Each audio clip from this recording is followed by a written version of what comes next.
Saturday, June the 16th in Manchester, Ricky Hatton will be promoting a fantastic night of boxing. 4 or 5 title fights. The main event is the interim WBO Super Bantamweight title, WBA Super Bantamweight title fight between Rendell Monroe and Scott Quigg. More championship fights, trust me, they are coming. There will be a heavyweight one on the bill in the form of an EU fight between a guy called Richard Towers. He has a great story from cell, that's prison cell, to boxing bell and championship fight now. I managed to corner Sheffield's Richard at today's announcement, and he told me that he's looking to pick up his first, thank God for that, professional title on the road to Glory Bill.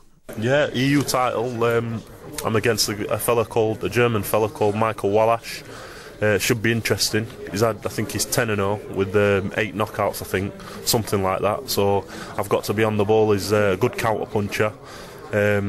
Good tight defence, so I'm just looking to get in there and enjoy it like I have all my fights. And one of the dangers, of course, with German fighters is the record's one thing, but they get such fantastic sparring because it's where all apart from British, it's where all the big men are, all the Serbians, the Ukrainians, the Russians, the Croatians.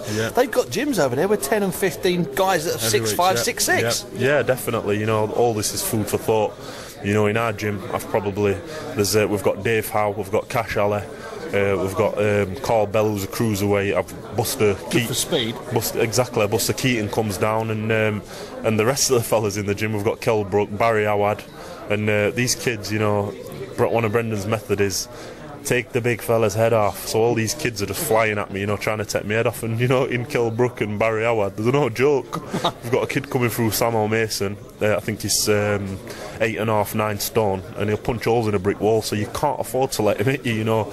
And until you're there and you're doing it, you don't understand the ferocity of this kid's power, you know. And it seems to be going so well so far. You know, I sparred with Sam Sexton the other day, and I've not got a mark on my face. You know, not taking anything away from him, but I'm just going through the motions, listening to the people what the game in and out, and I just trying to do the rest myself. And that's all you can do, really, because you're a late starter. So all you can do now is catch up, and one of the best ways to catch up is by being like a sponge. And as Brendan says, if you're talking, you're not listening. Yeah, exactly.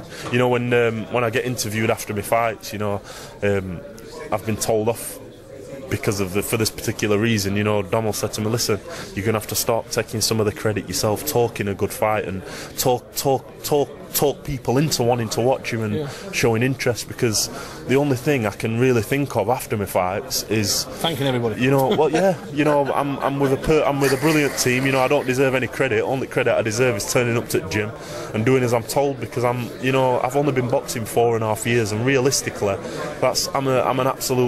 I'm below a bit. I'm younger than a baby in the game. So you are a baby in the game, and especially in the heavyweight business, you're a little bab. Exactly. That's exactly the terminology, you know. And the thing is, all I can do is, like you said, I can just follow instruction, and I'm a fast learner, and I like to think outside the box. You know, a lot of people, if one thing don't work, they've not got no plan B, plan C.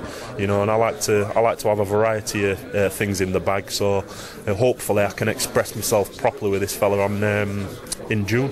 And there's an awful lot of heavyweights out there that are not that far in front of you experience-wise. You mentioned Sam Sexton, who of course is fighting for the British title. There's big David Price. And obviously there's Tyson Fury. He's moved maybe up to a different level. But there's certainly enough heavyweights floating around. Oh, definitely. You know, the thing is, there's always somebody there to fill the space, fill the gap.